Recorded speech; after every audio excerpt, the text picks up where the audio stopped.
મિનિટે બપોરે એની સાસુને ફોન કરે, હાલો સાસુમાં. ઘણા તો એની સાસુને મમ્મી કે, હવે તો નવું કંઈક નીકળ્યું, મમ્મી. અને સસરાને પપ્પા કે. હવે મમ્મી પપ્પા એને ન કહેવાય. ઈ જો મમ્મી પપ્પા થાય ઘીરે આવી ડોહી બેન થાય. થોડુંક તો અંતર રાખો યાર. હા, એને 100% માન માવતર જેટલું આપો, 100%. કારણ કે એ પણ માવતર છે, એમાં કોઈ શંકા સ્થાન નથી. પણ હા, પપ્પા પપ્પા મળવાનું કરો. પપ્પા તમે આવી ગયા. એક ભાઈને ફોન આવ્યો. આ બધી વાતો છે ને, આ જેટલી વાતો કરવાનો છું ને, એ એક ગુજરાતની વાત નથી હો. બસ આ ખાસ ધ્યાન નોંધ રાખજો ભાઈ. આ બધી વાતો હું બહાર નહીં કરવાનો છું. આપણે આમાં એનું કઈ હોય જ નહીં. આપણે જે શેઠ સગાડશાની વાત એ આઈની, એ આપણા વિસ્તારની જેટલી સારી વાતો થઈ બધી આપણી છે. આવું અમે ગામો ગામ કે.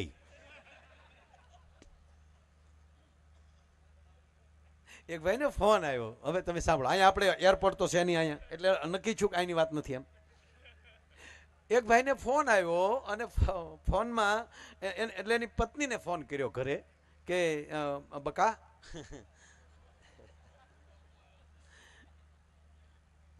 બકા કે ખરેખર તો ભાગવતનું પાત્ર છે બકાસુર. બકો અને બકી. બકો ને બકી. બકી છે પૂતનાનું સાચું નામ બકી છે. ભાગવતનું નામ છે બે, બકો ને બકી. બકાસુર નામનો રાક્ષસ, એની બેન બકી.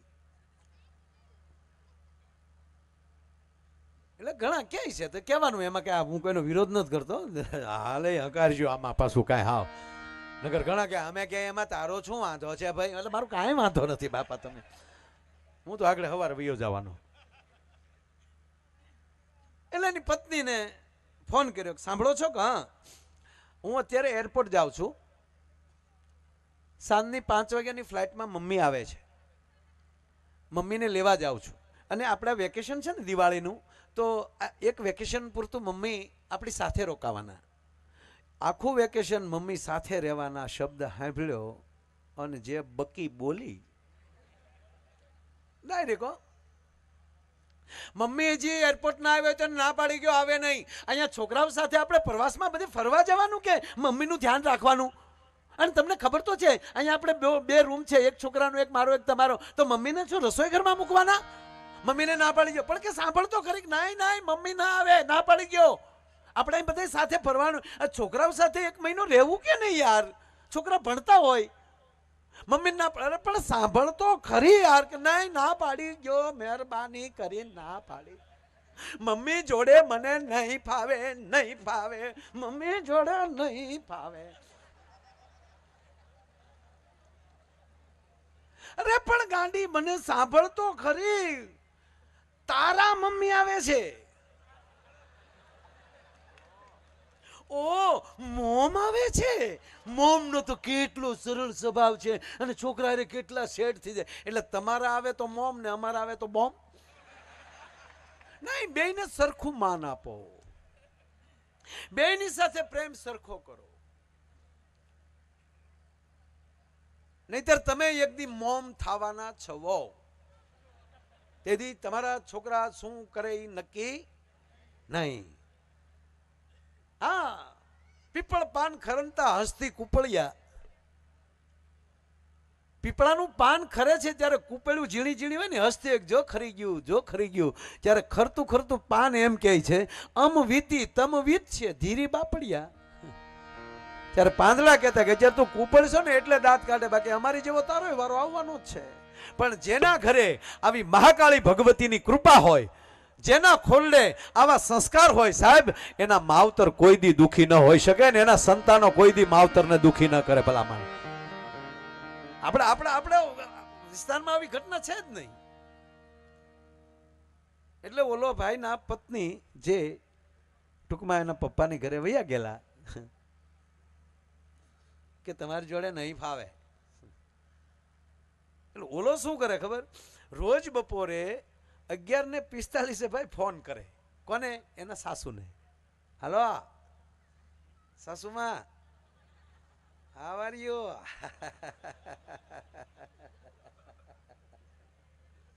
શું કરો છો મમ્મી? બસ બેઠા. શું કરે તમારી દીકરી? બસ જે રસોઈ કરે. તો હું અહીંયા રસોઈ જ કરાવતો હતો, કઈ ગોળ નહોતો પડાવતો એની પાસે.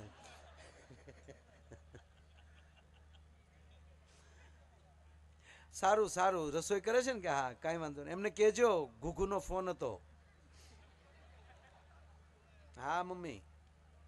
કેદી મૂકવા આવો છો મમ્મી? મૂકી જાવ ને હવે યાર. મૂકવા આવવાનું કે ને એની સાસુ ન્યાલી શરૂ કર્યો, મારી દીકરી કોઈ દિવસ હવે તમારી ઘરે નહીં આવે, મૂકો ફોન. બોલો કે ઓકે. બોલો ફોન મૂકી દે. પાછું બપોર થાય ભાઈ 11:45 એટલે ત્યાં ફોન જાય ને જાય. આકાશવાણી અમદાવાદ, વડોદરા ને રાજકોટ અને ભુજ. અત્યારે 11:45 થઈ છે. હમણાં ઘુઘુનો ફોન આવશે.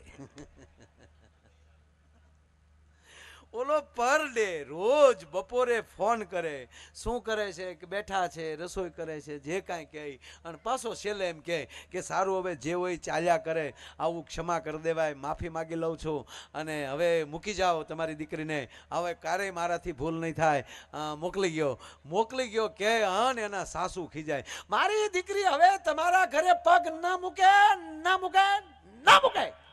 એટલે ઓલો ફટ દઈને ફોન મૂકી દેવો. આવું સતત ચાલુ, સતત પર ડે. અને એક દી તો સાસુ કંટાળીને એના સસરાને ફોન આપ્યો, એના પતિને, કે આ તમારા જમાઈનો રોજ ફોન આવે, મારે કેટલાક જવાબ દેવા. એને કયો ને હવે ફોન ન કરે. તમે શું હાવ ઢીલા પડો છો? જેવો ફોન આવ્યો 11:45 સીધો સસરાને ફોન પકડાયો. એટલે ઓલે કીધું, હા મમ્મી નહીં, મમ્મીનો ઈ બોલું. લોકેશ કેમ ફોન કરે છે રોજ? પપ્પા ખીજાવાય નહીં. પણ તો ખીજાય નહીં તો તમને રોજ કીધું છે કે હવે નહીં આવે, તો તમને શું આનંદ આવે છે? રોજ ફોન કરો છો, શું કામ તમે દરરોજ ફોન કરો છો? તમને શું આનંદ આવે છે? એ કે પપ્પા હા શું કહું સસરાજી? હા, મારા સાસુ એમ કહે ને કે હવે મારી દીકરી તમારા ઘરે નહીં આવે, અને મને જે અંદરથી આનંદ આવે છે કે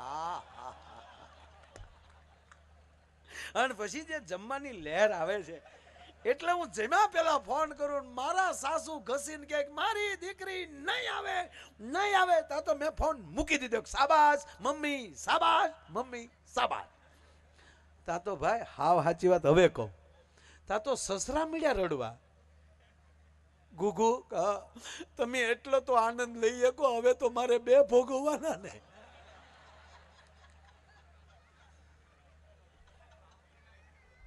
સાહેબ અમારો આ લોક સાહિત્યનો પ્રોગ્રામ, તમારે અંદર અહીં હળવી વાતો કરશું, આનંદ કરશું, જોક્સ બોલો, તમને ખૂબ આનંદ. પણ અહીંથી એવું અમારું હાસ્યરસ હશે, કોઈ મનોરંજનની હું ટીકા નથી કરતો, માફ કરજો સાહેબ, મારા માટે તમામ મનોરંજન પૂંજનીય છે. પણ ઘણીવાર દ્રિયરથી એવું નીકળતું હોય કે ભાઈ ને બેન સાથે કાર્યક્રમમાં બેઠા હોય તો ભાઈને એમ થાય કે બેનને ન લાવ્યો તો સારું હતું. માને દીકરો કાર્યક્રમમાં બેઠા હોય તો દીકરાને એમ થાય કે માને ન લાવ્યો તો સારું હતું. પતિ પત્ની બેઠા હોય તો વડીલને એમ થાય કે મારા પત્નીને સાથે ન લાવ્યો તો સારું હતું.